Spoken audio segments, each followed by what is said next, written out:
नमस्कार, मी Sachin Chavan, MC news Jalna बातमीपत्रात आपल्या सर्वांचं स्वागत। या बातमीपत्राचे प्रायोजक आहेत संजीवनी मल्टी स्पेशालिटी हॉस्पिटल। आपल्या आरोग्याची Sanjivani, the skill to heal, the spirit to care. Gyan Sanjivani foundation school शैक्षणिक वर्ष 2026-27 साठी प्रवेश सुरू।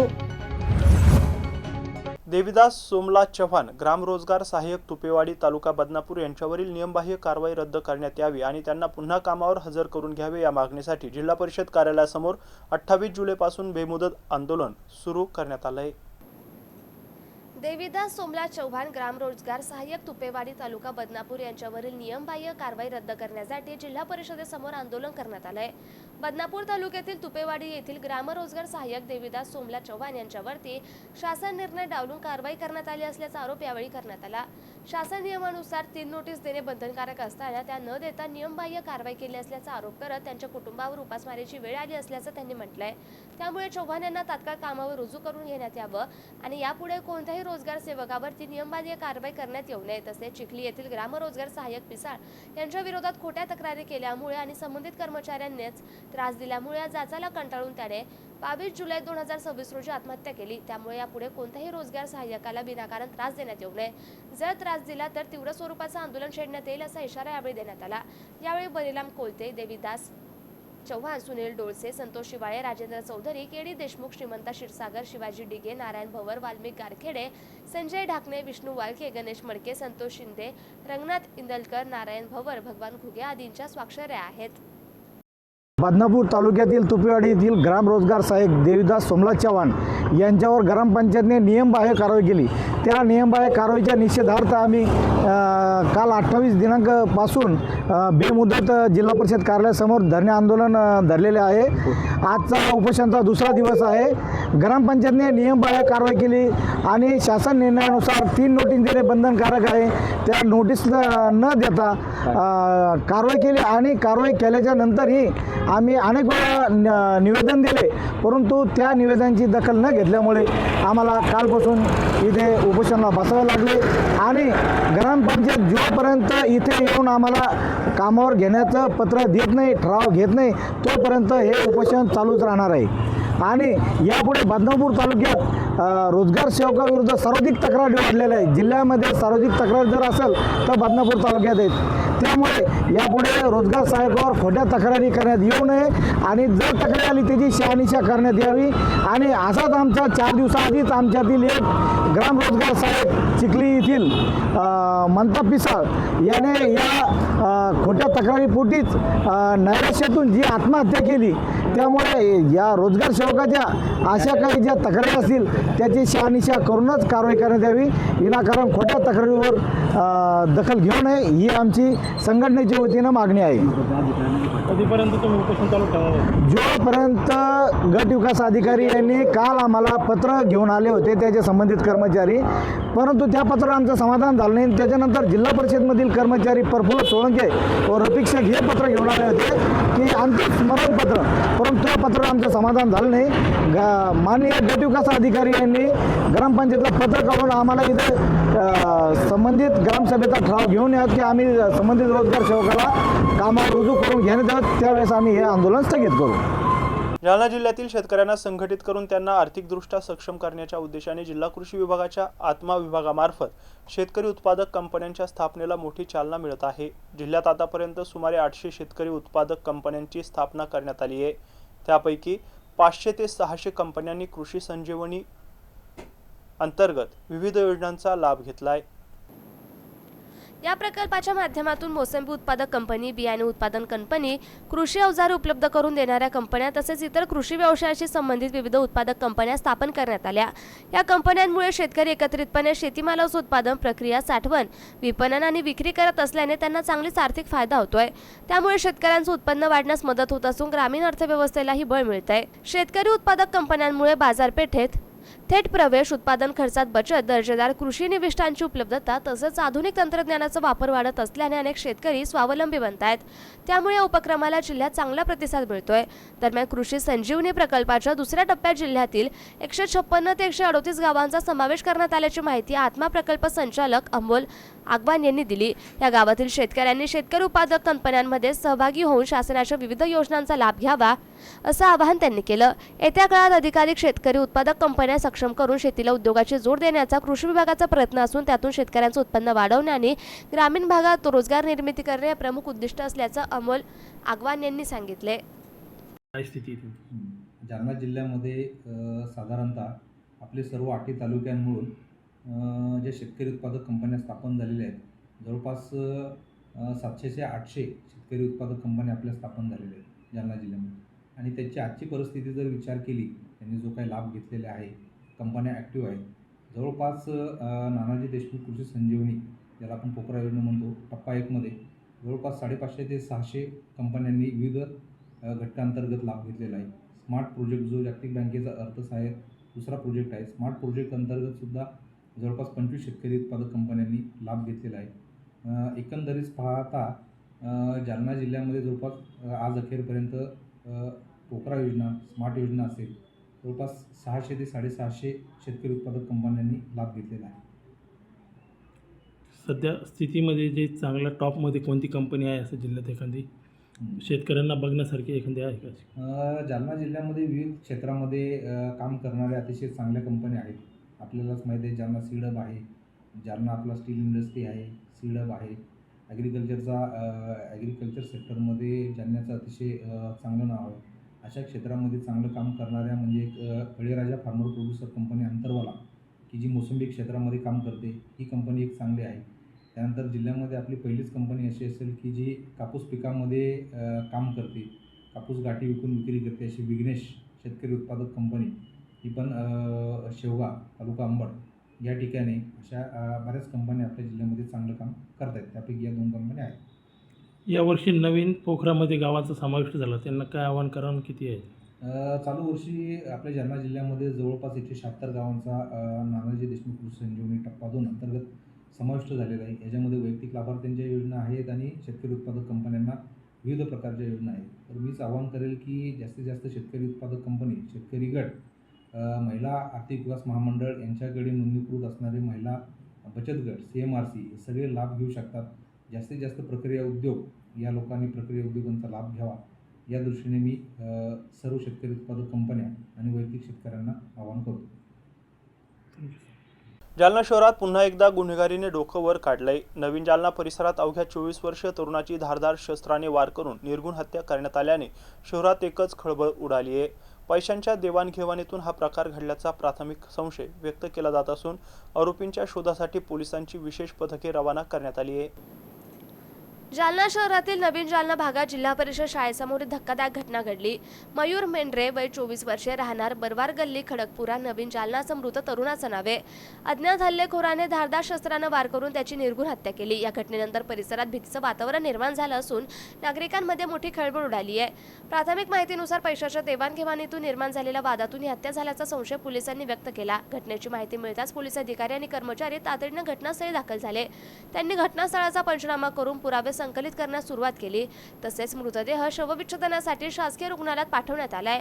दरम्यान या हत्या प्रकरणातील आरोपींचा शोध घेण्यासाठी पोलिसांची विशेष पथके विविध ठिकाणी रवाना करण्यात आली. परिसरातील CCTV फुटेजची तपासणी, तांत्रिक माहितीचं विश्लेषण आणि संशयितांची चौकशी अशा विविध माध्यमातून तपास वेगानं सुरू असल्याची माहिती पोलिसांकडून देण्यात आली आहे. शहरात अल्पावधीतच घडलेल्या गंभीर गुन्ह्यांच्या घटनांमुळे नागरिकांमध्ये चिंतेचं वातावरण निर्माण झालं. या प्रकरणातील आरोपींना लवकरात लवकर अटक करून कठोर कारवाई करण्यात यावी अशी मागणी नागरिकांकडून केली जाते. पोलिसांनी या गुन्ह्याचा लवकर उलगडा करण्याचा विश्वास व्यक्त केलाय. परिसरातील या हत्येनं शहरात पुन्हा एकदा कायदा आणि सुव्यवस्थेचा प्रश्न ऐरणीवर आलाय. पैशाच्या वादातून घडल्याचा संशय आलेल्या प्रकरणाचा नेमका उलगडा तपास पूर्ण झाल्यानंतरच होणार आहे.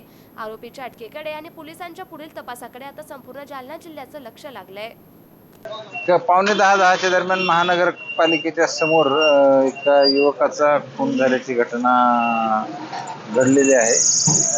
ते पोलीस निरीक्षक कदीम आणि AP जाधव मॅडम यांना माहिती मिळालेली होती. त्यावरून ते घटनास्थळी आले. आम्ही पण घटनास्थळी आलो. साधारणपणे 22-24 वर्षाचा युवक आहे. त्याचा खून झालेला आहे. अद्यापर्यंत नाव त्याचं निष्पन्न नाही आणि मयताचे नाव निष्पन्न नाही. प्राथमिक स्तरावर तपास आहे. सगळ्या गोष्टींची आम्ही शहानिशा करत आहोत. आरोपीचं नाव मयताचं नाव निष्पन्न करणं आणि आरोपीचं नाव निष्पन्न करणं, आरोपी शोधणं या बाबी आमच्या आता सुरू आहे. काय कारण आहे? अद्यापर्यंत काहीच माहित नाही. सगळंच अजून अज्ञात आहे. सगळ्यांची माहिती घेतल्यानंतर समजेल. आरोपी फरार आहे. आरोपी हे जागेवर नाही, ते फरार आहे. जालना तालुक्यातील बठाण येथील गट क्रमांक 104 मधील मोजणीप्रमाणे रस्ता तात्काळ मोकळा करून द्यावा अशी मागणी करत जिल्हाधिकारी कार्यालयासमोर शेतकऱ्यांनी आमरण उपोषण सुरू केलंय. दिगंबर भाऊराव बागल, विश्वंभर दिगंबर बागल, भाऊसाहेब दिगंबर बागल आणि राजेंद्र दिगंबर बागल अशी बठाण येथील उपोषणकर्त्या शेतकऱ्यांची नावे आहेत. महसूल प्रशासनाने कागदोपत्री रस्ता नसलेल्या ठिकाणी रस्ता केल्याने शेतकऱ्यांचे मोठे नुकसान झाले आहे. त्यामुळे कायदेशीर रस्ता असलेल्या ठिकाणी रस्ता करावा आणि आमची जमीन मोकळी करून द्यावी अशी मागणी करत बठाण येथील शेतकऱ्यांनी जिल्हाधिकारी कार्यालयासमोर आमरण उपोषण सुरू केलंय. बठाण येथील गट क्रमांक 104 ची अधिकृत हद्दीची मोजणी 26 मे 2026 रोजी करण्यात आली होती. त्यापूर्वी उपअधीक्षक भूमी अभिलेख जालना यांनी 13 मे 2026 रोजी याबाबत आदेशही दिले होते. मोजणीनंतर संबंधित जमिनीच्या हद्दी निश्चित करण्यात आल्या असल्या तरी मोजणीप्रमाणे असलेला शेतीकडे जाणारा रस्ता अद्यापही मोकळा करण्यात आला नसल्याचा आरोप अर्जदारांनी केलाय. या संदर्भात जिल्हाधिकाऱ्यांनी तहसीलदार आणि संबंधित महसूल अधिकाऱ्यांना आवश्यक सूचना देऊन रस्ता तातडीने मोकळा करण्याची अपेक्षा व्यक्त करण्यात आली आहे.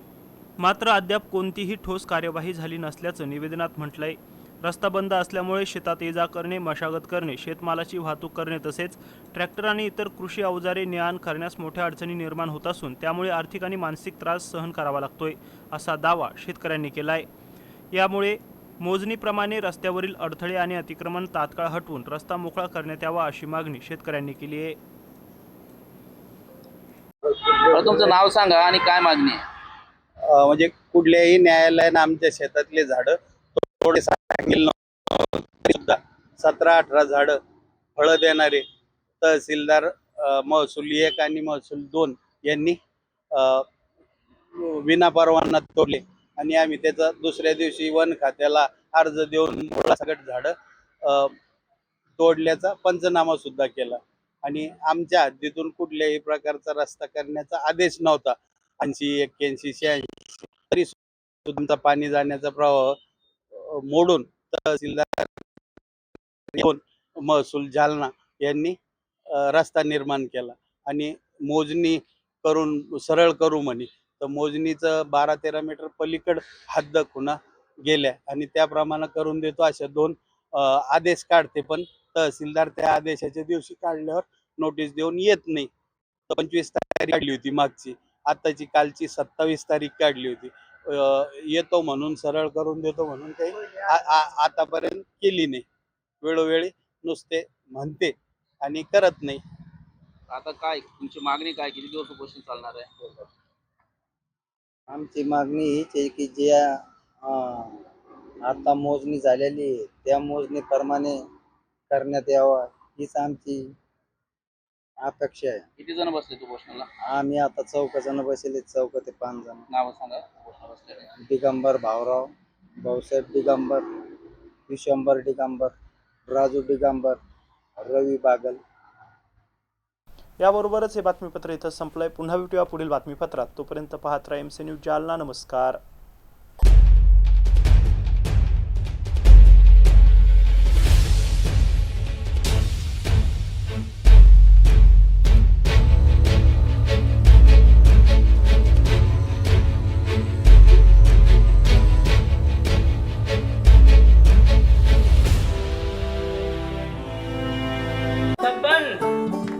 आपको कलेक्टर साहिबा के हाथों से इनामी घर मिल रहा है।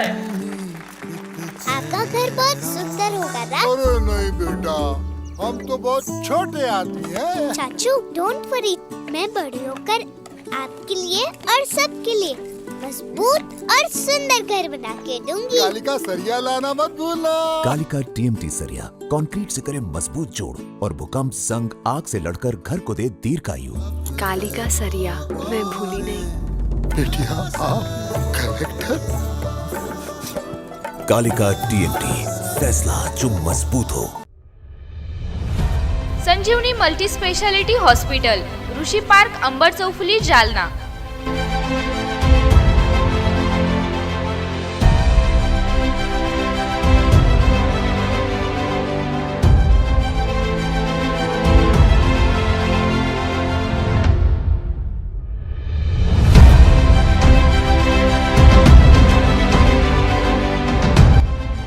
महात्मा ज्योतिबा फुले जन आरोग्य योजना आणि प्रधानमंत्री जन आरोग्य आयुष्मान भारत योजना उपलब्ध। मेडिसिन विभाग, बालरोग विभाग, स्त्रीरोग विभाग, अस्थिरोग विभाग, सर्जरी विभाग, नाक कान घसा विभाग आणि पॅथॉलॉजी विभागात काम करणारी तज्ञ डॉक्टरांची team.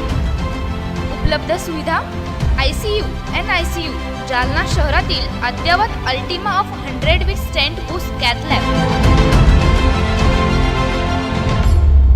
Modular operation theatre, dialysis विभाग, cardiac care unit CCU, angiography सुविधा, एंजिओप्लास्टी सुविधा, 24 तास अत्यावश्यक सेवा आणि कार्डियक ॲम्ब्युलन्स उपलब्ध। महाराष्ट्र पोलीस कुटुंब आरोग्य योजनेसह सर्व आरोग्य विमा कंपन्यांचे कॅशलेस उपचार। संजीवनी मल्टी स्पेशालिटी हॉस्पिटल, आपल्या आरोग्याची संजीवनी।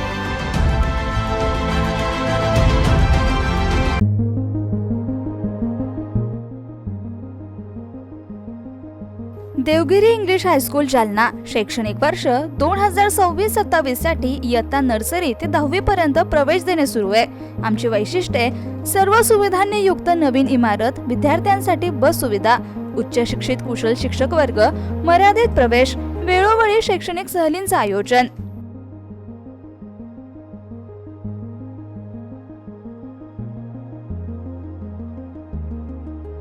देवगिरी इंग्लिश हायस्कूल, गायत्री लॉन्सच्या पाठीमागे, अंबड चौफुली, जालना।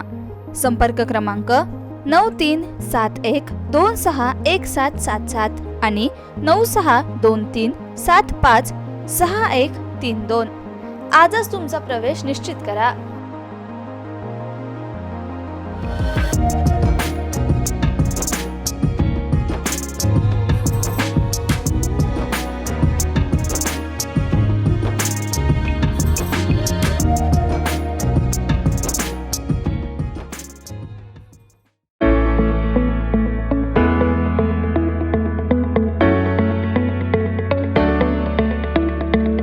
मत्स्योदय शिक्षण संस्था संचलित अंकुशराव टोपे महाविद्यालय, जालना कनिष्ठ आणि वरिष्ठ महाविद्यालय येथे प्रवेश देणे सुरू आहे। महाविद्यालयास बँगलोर येथील नॉर्थ मार्फत पूर्ण मूल्यांकनात 3ऱ्या सायकलमध्ये अ दर्जा प्राप्त करणारे जालना जिल्ह्यातील प्रथम महाविद्यालय, तसेच डॉक्टर बाबासाहेब आंबेडकर मराठवाडा विद्यापीठाच्या शैक्षणिक अंकेक्षणात अ दर्जा प्राप्त केला असून आयएसओ प्रमाणे 2026-27 प्रमाणे नॅक ओरिएंटेड निसर्गरम्य वातावरणातील महाविद्यालयात आपला प्रवेश आजच निश्चित करा। कनिष्ठ महाविद्यालयात कला, वाणिज्य, विज्ञान आणि HSC व्हॅकेशनल साठी 11वी आणि 12वी वर्गात प्रवेश देणे सुरू आहे। विज्ञान शाखेसाठी रॉक सायन्स, इलेक्ट्रॉनिक विषयांची विशेष उपलब्धता, 11वी आणि 12वी साठी व्यवसायभूमिक courses, accounting, financial and office management, marketing and retail management, logistic material management यासाठी विशेष प्रवेश देणे सुरू। वरिष्ठ महाविद्यालयात BA, BCom, BSc, BCA या वर्गातून नवीन शैक्षणिक धोरणानुसार प्रवेश देणे सुरू आहे। BA या प्रथम वर्ष प्रवेशासाठी उपलब्ध विभाग, MA यासाठी उपलब्ध विषय आहे मराठी, हिंदी, इंग्रजी, भूगोल, मानसशास्त्र, इतिहास, समाजशास्त्र, राज्यशास्त्र, लोकप्रशासन आणि अर्थशास्त्र। MCom, MSc संगणकशास्त्रामध्ये प्रवेश देणे सुरू आहे। PhD साठी उपलब्ध संशोधन केंद्र, संशोधन विषय इंग्रजी, भूगोल, मानसशास्त्र, इतिहास, समाजशास्त्र, मराठी, हिंदी, वाणिज्य, लोकप्रशासन, अर्थशास्त्र। विद्यार्थ्यांच्या व्यक्तिमत्व विकासासाठी महाविद्यालयातर्फे विशेष प्रयत्न, क्रीडापटूंसाठी विशेष क्रीडा सुविधा, संगणकीकृत ग्रंथालय, मुलींसाठी स्वतंत्र वसतिगृह, विविध स्पर्धा परीक्षांची तयारी, क्रीडा विभागाद्वारे मिलिटरी आणि पोलीस प्रशिक्षण, नीट, JEE, CET परीक्षेची तयारी, सुसज्ज सांस्कृतिक विभाग, विविध शैक्षणिक उपक्रम आणि नियमित तासिका। आमचा पत्ता मोतीबाग, रेल्वे ओव्हरब्रिज जवळ, जुना जालना। प्रवेश माहितीसाठी संपर्क उपप्राचार्य डॉक्टर संजय पाटील 8275515692, उपप्राचार्य प्राध्यापक पांडुरंग खोजे 942168 8568, प्राचार्य डॉक्टर दादासाहेब गजहंस 878811 9761 अंकुशराव टोपे महाविद्यालय जालना. प्रवेशासाठी आजच संपर्क करा.